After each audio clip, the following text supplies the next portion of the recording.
l'épisode d'aujourd'hui, je reçois Ariane Cléroux, qui est médecin spécialiste en anesthésie à l'hôpital Maisonneuve-Rosemont et on va parler de sexisme en médecine. Bonjour Ariane.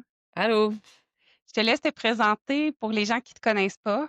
Ouais, ben, je suis anesthésiste à l'hôpital Maisonneuve-Rosemont. Je suis chercheuse aussi au centre de recherche à l'hôpital Maisonneuve-Rosemont. Je suis professeure adjointe de clinique à l'Université de Montréal. Merci d'avoir accepté mon invitation, Merci surtout à pour toi. parler d'un sujet qui peut être un peu Mhm, controversé. Donc, je vais commencer là, juste en donnant quelques statistiques là, pour faire la réalité là, des femmes en médecine au Québec. Donc, selon le Collège là, des médecins, en 2024, 56 des médecins actifs sont de sexe féminin. Quand on parle de sexe féminin, c'est vraiment le sexe là, à la naissance. 62 des médecins de famille sont des femmes selon la FMOQ.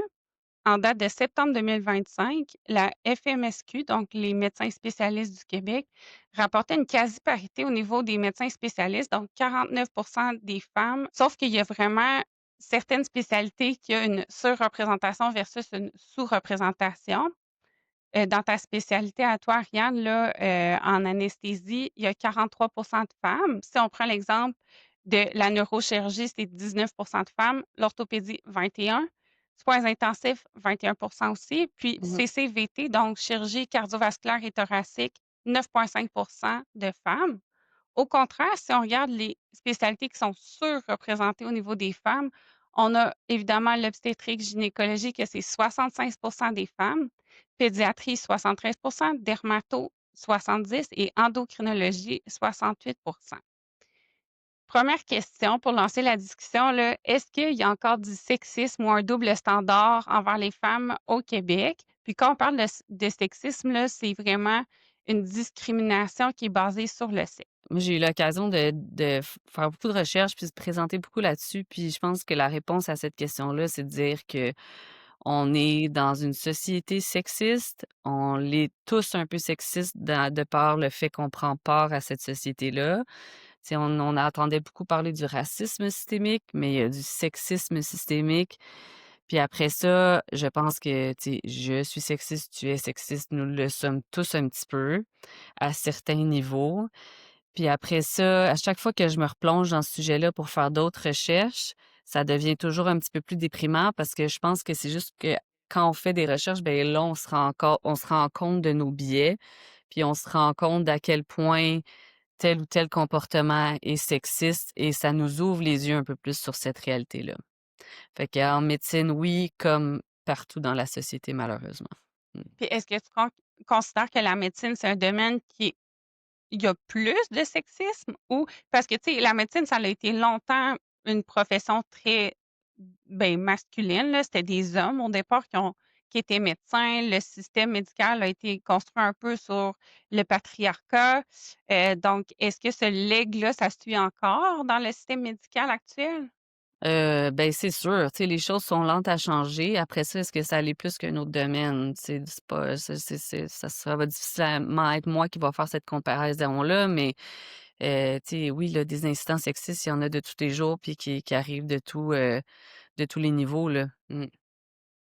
Puis c'est sous quelle forme dans le système médical, là, que toi tu as vu du sexisme? Ça prend quelle forme? C'est qui les acteurs qui sont au centre de ça? Ah, tu je pense que si tu demandes ça à n'importe quelle femme qui travaille dans le système de la santé, elle va avoir tout plein d'exemples. Puis, justement, moi, quand je fais des présentations là-dessus, je m'attarde à pas juste présenter ce que moi j'ai vu ou ce que j'ai vécu, mais voir c'est quoi les études qui ont été faites là-dessus, qu'est-ce qui a été publié, puis c'est quoi les évidences. Parce que c'est sûr que le vécu de tous et chacun, ça a une valeur, c'est sûr, là. Puis tu sais, après ça, c'est ce vécu-là qui fait qu'on est capable de changer puis d'améliorer les choses. Mais je pense qu'après ça, quand on regarde plus ce qui a été étudié, publié, puis en médecine, je veux dire, on c'est ça qu'on aime là, avoir des évidences, des trucs evidence-based. Fait que tu sais, ça vient de tous les niveaux, des collègues, heu, des institutions, des patients. Hem, puis je pense que, tu sais, on a toujours des exemples dans le day-to-day, mais surtout quand il va y avoir autre chose, là. Fait que, tu sais, une grossesse, un élément de race surajouté et cetera.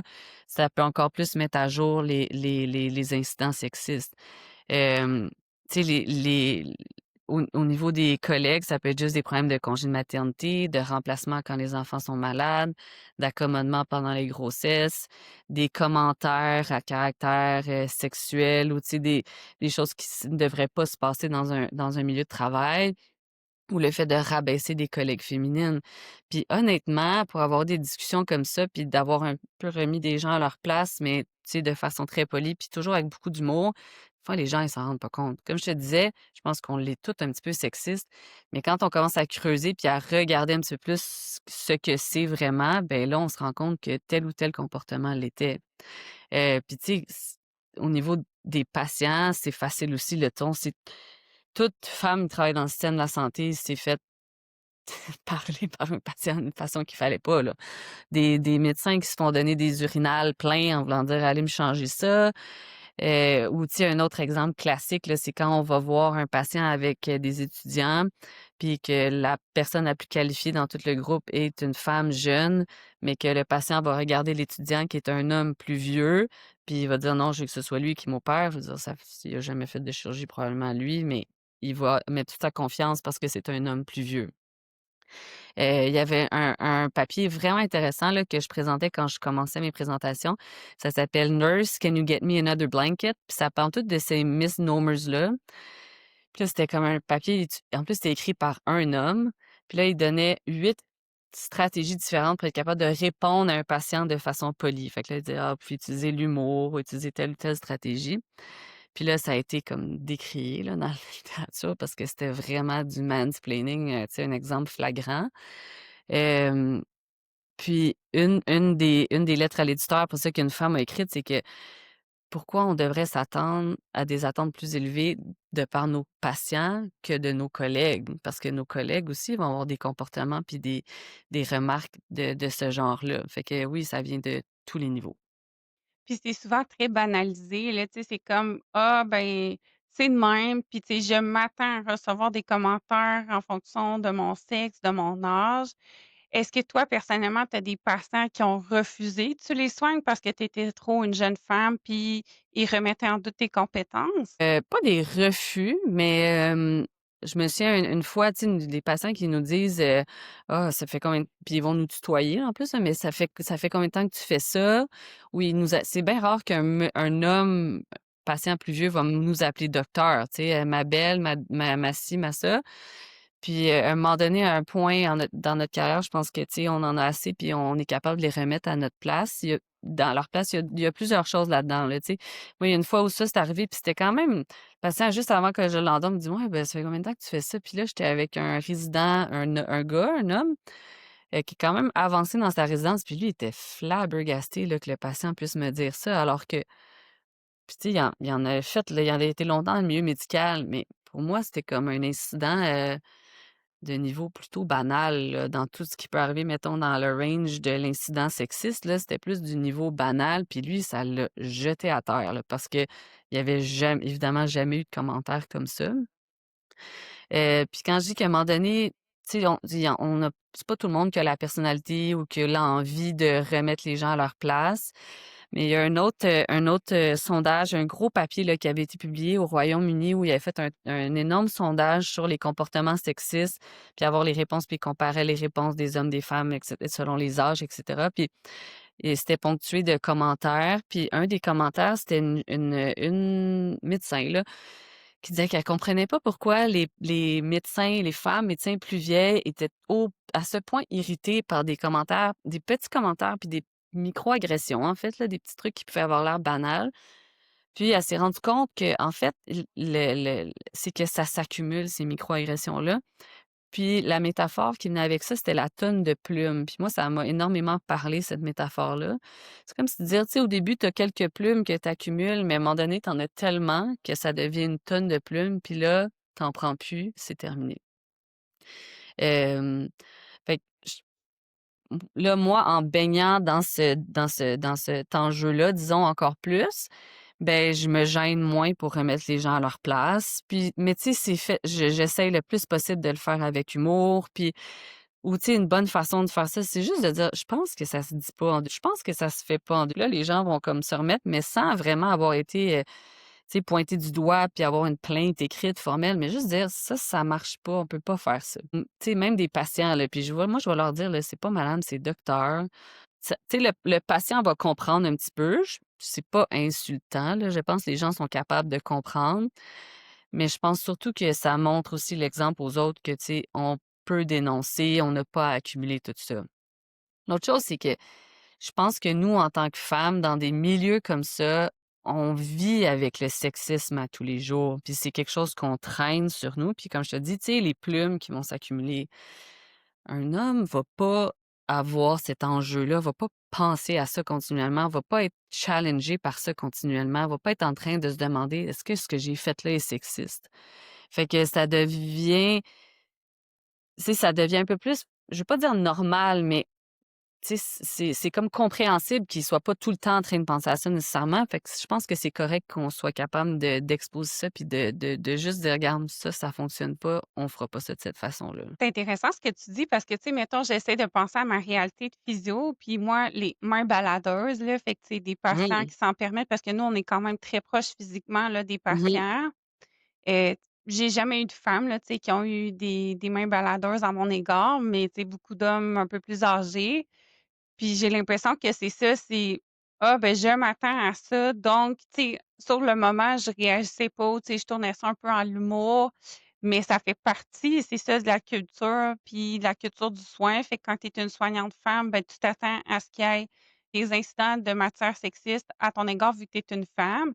Mais je pense que c'est ça, il faut quand même prendre parole puis se dire: «Ben, je vais dénoncer ça». Puis aussi éduquer les patients comme de quoi que c'est pas correct de faire Mmh. ça, puis que tu sais, tu transgresses un peu mon intimité en faisant ça. Est-ce que tu as l'impression, toi, tu sais, dans ta profession comme médecin spécialiste, que ça vient plus des hommes que des femmes ou c'est égalitaire? Tu sais, y a-tu des femmes aussi qui t'ont passé des commentaires sexistes ou qui ont fait des gestes sexistes? Ah ben oui, ça vient des 2 côtés, tu sais, puis c'est dommage là, mais tu sais, c'est ça, c'est pas parce qu'on est une femme qu'on nécessairement qu'on n'est pas sexiste, là. Hem Puis, tu sais, pour une autre présentation que je suis en train de faire, j'essaie de récolter des témoignages des résidentes qui ont eu des bébés pendant leur grossesse, puis il y a beaucoup d'embûches qui ont été mises par des femmes qui aient des enfants ou non, tu sais. Fait que malheureusement, ça vient d'un peu tous les côtés. Hem, Chez les patients, tu sais, c'est peut-être plus les hommes, quoique il y a des femmes des fois aussi qui, tu sais, qui s'attendent à être traitées par un homme docteur. Mais tu sais, au niveau organisationnel des collègues ou quand, tu sais, justement, quand on parle à des résidentes, ça peut venir de femmes comme d'hommes, là, ça c'est effectivement, ça peut venir de tout le monde. Dans le processus, quand que tu as appliqué là, pour, une résidence, Mmh. dans une spécialité X, est-ce que dans la sélection, tu sais, quand vous êtes jumelés à une résidence, est-ce qu'il y en a des biais sexistes? Parce que, tu sais, tantôt on a parlé des spécialités qui sont sous-représentées. Est-ce que c'est parce que l'accès est moins favorable pour les femmes ou c'est simplement parce qu'ils ont moins d'intérêt à aller dans ces spécialités-là? Ça, c'est l'œuf puis la poule, hein. C'est difficile de dire, qu'est-ce qui est quoi. C'est sûr que les spécialités que tu as nommées aussi, tu sais, c'est des spécialités où il y a pas beaucoup de monde, là. Tu sais, mettons les neurochirurgiens, il y a pas énormément de neurochirurgiens au Québec. Par le temps que, tu sais, ça prend beaucoup plus de temps avant qu'il y ait du renouvellement puis qu'il y ait plus de femmes qui rentrent dans le programme, là. Ça, c'est juste une des choses. Hem Quand on encore une fois, quand tu regardes dans la littérature, même si les femmes sont médecins spécialistes puis sont les breadwinners à la maison, c'est les femmes qui vont faire le plus de travail à la maison versus les hommes. Fait que s'occuper des enfants, ménage, vaisselle, blablabla, puis qui ont plus de cette charge mentale-là, peu importe leur occupation puis leur travail de jour, puis ça, c'est décrit. Fait que c'est sûr que, à un moment donné, quand on est dans ce rôle-là, puis on s'attend à ça, ben les gens vont peut-être avoir tendance à choisir des spécialités qui sont plus compatibles avec ça. Puis il y a tout l'enjeu de la représentation aussi, tu sais, puis ça, c'est dans tous les domaines. C'est sûr que si tu sais, dans les domaines où il y a pas beaucoup de femmes, ben on peut-être qu'on se donne l'impression que c'est pas fait pour les femmes juste parce qu'il y en a pas encore beaucoup, tu sais. Beh, tu sais, il devrait pas il y a pas de barrière en tant que telle, puis, aux femmes dans toutes ces spécialités-là, mais encore une fois, c'est des enjeux de représentation puis tu sais, de culture locale. Après ça, c'est sûr que dans le processus de la résidence, puis pendant qu'on est étudiant en médecine, je pense qu'on est beaucoup plus protégé de ça parce que il y a quand même des mécanismes d'évaluation. Fait que, tu sais, les résidents sont évalués, mais les résidents, le programme de résidence et les professeurs à leur tour sont évalués. Et tant mieux, là. Fait que ça fait, je pense, qu'une couche de protection un peu plus, même s'il y a plein d'événements sexistes qui surviennent, qu'on peut peut-être moins, tu sais, cette protection-là peut peut-être s'évaporer un petit peu après ça quand on arrive puis qu'on est patron puis qu'on est vraiment plus, tu sais, nous et nous-mêmes à s'organiser avec nos collègues, notre département, notre hôpital, là, tu sais. Fait que je pense qu'ils sont quand même protégés de cette façon-là. Hem, mais c'est sûr qu'il y a encore tout plein d'événements sexistes qui surviennent, mais il y a pas il devrait pas avoir de barrière à accéder dans certaines spécialités. Puis les processus d'admission font que c'est de plus en plus, pas anonymisé, mais je pense que les gens sont de plus en plus conscients de ça puis essaient d'éliminer ces biais-là. Tu sais, un des domaines reste à travailler, puis c'est aussi qui est très étudié, puis c'est pas exactement la même chose, mais par exemple, quand on fait des demandes de bourse pour faire de la recherche, faut soumettre un CV, en fait, là. Puis tu sais, c'est un gros processus où tu décris non seulement ton projet, puis le financement, tout ce que tu veux faire, mais tu as aussi un CV qui est associé à ça. Puis, il y a beaucoup de problèmes avec ça, tu sais. Ça fait qu'on évalue un CV qui est pas anonyme, qui a un nom. Fait qu'il y a des enjeux de race et de sexe qui peuvent rentrer en ligne de compte. Puis après ça, c'est dommage parce qu'on va se dire, ben, on regarde pas juste le projet, on regarde le CV qui vient avec. Mais tu sais, un homme qui a pas eu de congé de maternité, qui a pas eu la grossesse où tu es probablement moins actif au niveau de la recherche, puis le retour quand tu recommences à travailler avec un jeune bébé, ben, tu as continué à faire plus de choses pendant ce temps-là. Tes projets ont pas complètement arrêté, puis tu as eu besoin de tout recommencer en revenant. En plus du fait que pendant que tu pas en congé de maternité, tu pas là, puis les gens pensent qu'il faut pas te déranger. Fait qu'ils vont pas t'offrir d'opportunités ou te donner des opportunités qui peut-être t'auraient été offertes si tu avais été en train de travailler ou tu avais été active sur le marché du travail. Fait que tout ça, c'est des problèmes. En plus du fait que des fois, il y a certaines bourses qui vont être attribuées à des jeunes qui commencent, mais là, il faut qu'il y ait des mécanismes de stop the clock qu'on appelle. Fait que si tu es en congé de maternité, ben cette année-là ne devrait pas compter. Puis, tu sais, si je fais un parallèle avec moi, qu'à un moment donné, j'ai voulu faire cette demande de bourse-là, puis si j'enlevais mon année de congé de maternité, ben j'étais éligible, mais c'était pas indiqué nulle part là, que je pouvais faire ça. Tu sais, il faut que moi, je fasse l'effort de demander puis leur dire, quand je fais le calcul, nanana, puis là, tu t'es encore dans une position où il faut que tu te demandes puis que tu as l'impression que les gens, il faut qu'ils fassent des accommodements, alors que tu devrais pas être dans cette position-là. On devrait avoir des CV anonymes, on devrait regarder le projet en tant que tel, les ressources, le travail qui a été fait, puis pas tout le reste qui vient avec. Puis dans une de ces demandes de bourse justement, tu sais, après ça, tu reçois les commentaires que les gens font sur toi, puis c'était tout et son contraire. Là, on me disait justement: «Ah wow, elle a fait beaucoup de choses malgré 2 congés de maternité» et «Ah, elle devrait avoir plus de publications». Fait que moi, je m'imaginais probablement une femme qui a regardé mon affaire qui dit: «Ah, elle a fait beaucoup d'affaires malgré 2 congés de maternité», qui avait cette expérience-là. Puis l'autre, je me l'imagine, mais probablement un vieux monsieur qui dit: «Voyons, elle aurait pu en faire plus», tu sais? C'est peut-être pas ça pantoute, mais c'est l'impression que ça donne, puis là, tu te dis: «Voyons, c'est exactement le contraire l'un de l'autre». Puis comme chercheur, as-tu l'impression que tu as plus de barrières en tant que femme pour accéder à des subventions, tu sais, de faire valoir tes projets? Est-ce que tu as l'impression qu'il faut que tu mettes beaucoup plus d'efforts de représentation pour arriver à la même fin qu'un homme qui aurait l'équivalent? Ah ouais, puis ça, c'est démontré, là. Il y a, tu sais, les en recherche, comme je disais, comme pour les demandes de bourse, c'est démontré at large à cause de tout ce que j'expliquais, les congés de maternité, la charge mentale de la maison. Puis comme je te dis, c'est des études publiées. Hem, puis aussi pour ce qui est des postes de décideurs, fait que de ch tu sais, chefs de département, des directeurs de programme, des doyens, il y a beaucoup plus d'hommes que de femmes. Puis même dans les spécialités qui sont surreprésentées par des femmes. L'obstétrique, c'est souvent l'exemple qui est cité quand on regarde les études. On se dit: «C'est surreprésenté par des femmes», mais les postes de décideurs, c'est des hommes.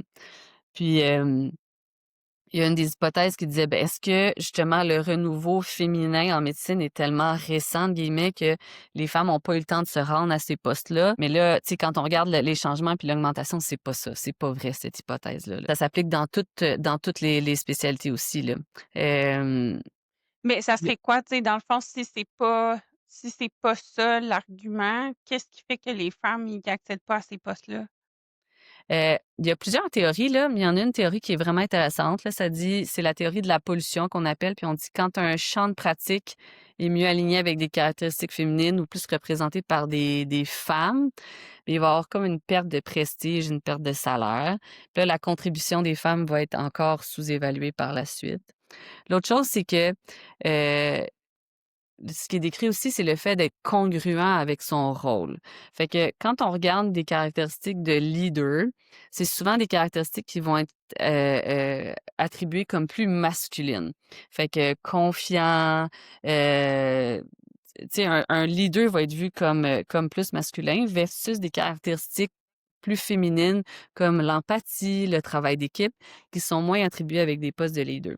Fait que la femme qui se retrouve dans un poste de leader, et non congruente avec les attentes que les gens vont avoir envers elle. Puis là, elle se retrouve comme dans un double dilemme parce qu'elle a les caractéristiques dites plus masculines, puis elle a pas les caractéristiques dites plus féminines. Non seulement ça, c'est décrit aussi, puis c'est démontré que quand des femmes arrivent à des postes de leader, les attentes sont décuplées par rapport à une femme versus que quand c'est un homme, puis on lui donne moins de moyens pour y arriver. Puis probablement qu'elle en a besoin de plus étant donné charge mentale, famille, et cetera, tout ce qui est démontré qui prend plus de temps. Fait que c'est voué à l'échec. Puis tout ça, c'est sociétal, puis c'est dans notre façon de penser puis de voir les choses. Je reviens avec, l'obstétrique gynécologie, tu en as parlé là, dans les spécialités que j'ai mentionnées au début qui sont surreprésentées en termes de femmes, Mmh. c'est la seule spécialité qui est opératoire, fait que chirurgicale. Mmh. Et semblerait-il que en termes de chirurgie payée par la RAMQ, les chirurgies gynécologiques sont moins bien payées que les autres types de chirurgie. Est-ce que c'est vrai? Puis pourquoi selon toi? Oui, là, quand même. Je pense que oui, je sais pas, tu sais, je connais pas le manuel de facturation par cœur, là, mais oui. Puis, encore une fois, tu sais, ça va juste perpétuer cette espèce de sexisme-là ambivalent, tu sais. C'est comme on traite des femmes, puis on est encore moins bien payé pour le faire.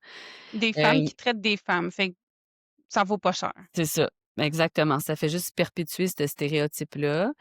À un moment donné, la facturation puis ce qui est attribué aussi, ben, ça va avec, tu sais, de la politique, de la représentation. Il y a moins de femmes justement dans ces milieux dans ces postes-là.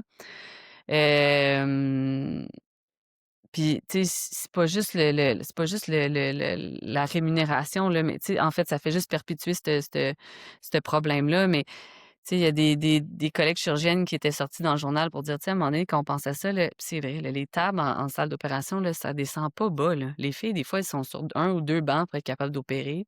Les instruments sont faits pour des mains d'hommes et tout ça, malgré le fait que puis ça a été quand même publicisé là, cette étude-là, mais ils ont démontré que les chirurgiennes, là, les femmes chirurgiennes, leurs patients meurent moins que les chirurgiens.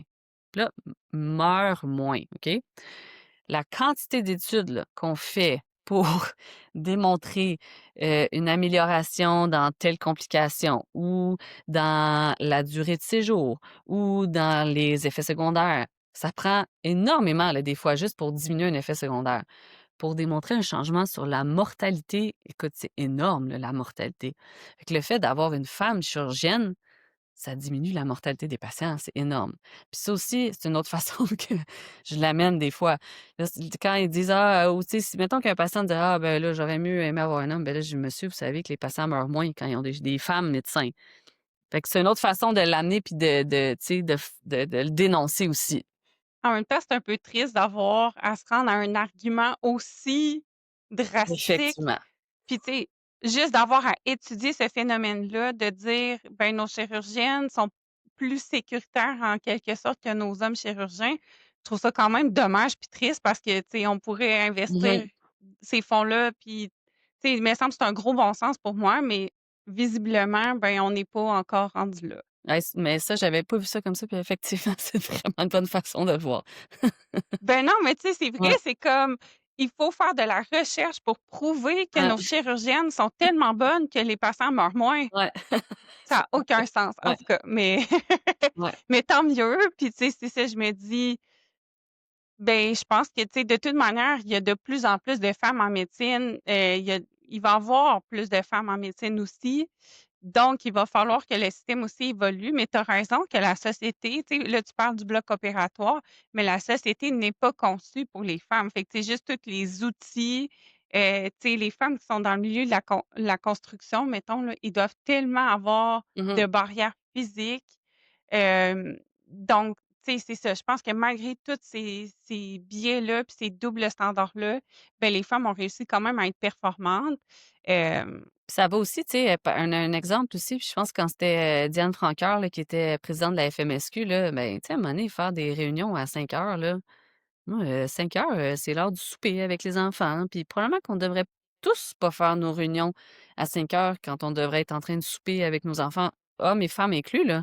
C'est pas une heure, ça devrait pas être l'heure des réunions. On devrait faire ça à d'autres moments pour avoir ces moments en famille-là, puis que ça soit valorisé, puis ça soit mis de l'avant. Ou puis tu sais, les autres affaires, quand tu justement, quand elle était à la tête de la FMSQ ou quand tu vois dans les médias, ben, les journalistes ou les médias vont s'adresser aux hommes comme docteur, puis aux femmes comme madame. C'est toutes des petites choses, mais qui font que ça s'accumule. Puis à un moment donné, tu dis: «Il faut changer notre façon de faire».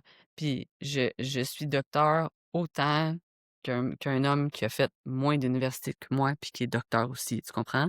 Fait qu'on le mérite ce titre-là, puis on devrait pas avoir peur de le revendiquer. Puis est-ce que tu as l'impression de te faire un peu juger sur ton rôle de mère par rapport au fait que tu es médecin spécialiste? Tu sais, est-ce qu'il y a un biais qui vient aussi avec le fait qu'on s'attend des médecins spécialistes que vous travaillez beaucoup? Donc, automatiquement, si tu travailles beaucoup comme médecin, ben, tu pas une mère présente. Est-ce qu'il y a aussi ce biais-là, tu sais, qui fait que les femmes en médecine, des fois, ils ont à se prouver davantage? Ben, c'est démontré qu'il y a beaucoup plus de syndrome de l'imposteur chez les femmes que chez les hommes. Fait que ça revient à ça encore une fois, tu sais. Puis je pense que culturellement, on va probablement nous-mêmes, comme femmes médecins, se mettre cette pression-là. Je pense personnellement qu'un des exemples que ça, c'est qu'il y en a beaucoup de femmes médecins qui vont pas prendre 1 an de congé de maternité, justement en se disant: «Non, moi, il faut que je travaille». Mais après, tu sais, après ça, tout le monde a ses enjeux, puis chacun ses valeurs puis ses considérations. Mais je pense qu'effectivement, tu sais, on parle des biais dans la société, mais ça, je pense que c'en est un parmi les femmes médecins, qu'on va justement se mettre encore plus cette pression-là, tu sais. Hem, ou tu sais, parce qu'à un moment donné, même, tu sais, moi, j'arrive à faire du 4 jours semaine. C'est pas du 4 jours semaine, là, puis c'est pas du 36 heures semaine, là, puis je fais des fins de semaine, des nuits, des fériés, des noms-en, là. Fait que c'est pas un vrai 4 jours semaine. À un moment donné, j'ai croisé un autre papa à la garderie, puis là, j'étais complètement, ça paraissait que j'avais passé la nuit debout. Puis il dit: «Ah ouais, tu travailles de quelle heure à quelle heure?» Puis là, j'ai dit: «OK, ça fait comme 16 heures». Ah, il dit: «C'est comme si tu avais fait la moitié de ta semaine en une nuit». Puis là, un peu comme la façon que tu as réagi à l'étude que je te disais tantôt, moi, sa réaction, j'ai trouvé ça extraordinaire, tu sais. Quand je raconte ça dans le milieu médical, le monde part à rire parce qu'ils disent: «Voyons, c'est une nuit, là, c'est comme une journée parmi tant d'autres, là, c'est pas vrai, là, c'est pas ça». Fait que, tu sais, je pense qu'on se met les attentes sont différentes dans le système de la santé versus dans d'autres spécialités. Puis ça fait toujours du bien de parler à des gens qui sont pas dans ce domaine-là, puis là, ça nous ramène sur terre. On se dit: «Voyons, c'est C'est vrai ça, dans qu'on la est». culture médicale, il y a comme une espèce vraiment de banalisation qui se Ouais. fait tu sais, moi, j'interprète ça quasiment comme de la souffrance, là, parce que, tu sais, on s'impose une souffrance, mais c'est comme ça que ça Mmh. fonctionne, c'est comme ça que tu sais, c'est comme si vous signez un peu ce contrat-là de dire, ben, ça vient avec de la fatigue, de l'épuisement, des choses comme ça. Mais sans le Heu, savoir. Puis c'est pas dire c'est pas comme, tu sais, je pense que quand on dit ça, les gens on peut s'imaginer, mettons, ah OK, bootcamp, l'armée, tac, tac, tac, ça va être dur, mais c'est pas ça. C'est je pense que c'est un peu plus insidieux, puis c'est juste comme, ben, c'est cette façon de faire-là. Puis moi, je suis d'accord avec le fait qu'à un moment donné, tu sais, ça prend une part de dévouement, puis que ça vient avec des plus longues heures, puis et cetera. Je comprends ce fait-là, mais je pense que faut quand même qu'on soit capable de prendre un pas en arrière puis de dire, tu sais, on peut vouloir un congé de maternité d'1 an. Ça devrait être normal d'être à 4 jours semaine après quand on a des jeunes enfants. Ça devrait pas être compliqué de prendre des journées off quand nos enfants sont malades. Tu sais, tout ça, là. Tu sais, d'avoir des baromètres un petit peu plus axé sur la vie en dehors de l'hôpital. Puis par rapport au congé de maternité, là, tu sais, toi, tu en as eu des congés de Mmh. maternité. Est-ce que déjà avant d'accoucher, tu te sentais coupable de vouloir, mettons, prendre 1 an ou Moi, pas du tout. Mais moi, c'était clair dans ma tête que je prenais 1 an. puis est-ce qu'il y avait des collègues dans ton équipe d'anesthésie qui l'avaient déjà fait? Tu sais, est-ce qu'il Non, y avait un précédent? non. Non. Puis je pense que c'est ça aussi, quand on regarde beaucoup ce que les gens ont fait avant nous, puis on sait pas, tu sais, un premier bébé, on sait pas ce que ça va être. Hem, Fait que, tu sais, on sait pas, puis là, tu dis: «Ben, les autres ont fait quoi avant?» Fait que c'est sûr que quand encore une fois, c'est de la représentation, hein, puis de sen la tu sais, de se sentir représenté et puis quand quelqu'un l'a fait, ben, tu dis: «OK». Tu sais, quand si tu dans un milieu où toutes les c'est toutes des neurochirurgiennes, tu vas dire: «Ben, ça devrait être une femme, ça devrait pas être un homme». C'est la même affaire. Si tout le monde a pris 1 an de congé maternité, tu dis: «Ben, je vais prendre 1 an». C'est pas le fait tu sais, ça a pas été moi, j'ai pas eu de problème, là. C'était comme: «OK, tu prends 1 an, c'est correct». Mais après ça, le regard d'autres, puis du monde qui sursautait, «Voyons, tu vas prendre 1 an». Ben oui, je vais prendre 1 an, c'est ça. Je vais prendre 1 an. Puis c'est pas comme si toutes les femmes au Québec prenaient 6 mois, puis moi je prenais 1 an, là. Je veux dire, toutes les femmes au Québec prennent 1 an, c'est juste ou presque, là, tu sais, c'est ça qui est accepté puis qui est normal. Mmh. C'est ça, mais au niveau des femmes médecins, je pense qu'il y a quand même une culture qui est un peu différente parce que vous êtes pas des salariés, là, tu sais, vous avez Mmh. un modèle de rémunération qui est comme un peu un travailleur autonome. Il y en a plein des travailleurs autonomes dans la société, là. Pas juste les médecins, fait que faut C'est pas ça, ça mais je serais curieuse, je connais pas les stats, mais je serais curieuse de voir si elles prennent vraiment un ouais. an de congé de maternité. Puis, tu sais, de mon expérience, moi, ce que j'ai vu, c'est beaucoup des 3 mois, 6 mois, là, tu sais, Mmh. des femmes médecins, que j'ai côtoyées. Peut-être même plus Puis femmes professionnelles, tu sais, parce qu'en droit, les dentistes, tu sais, je pense que dans ces milieux-là aussi, c'est encore des congés de maternité très courts. Puis encore là, tu sais, comme moi, si à chacun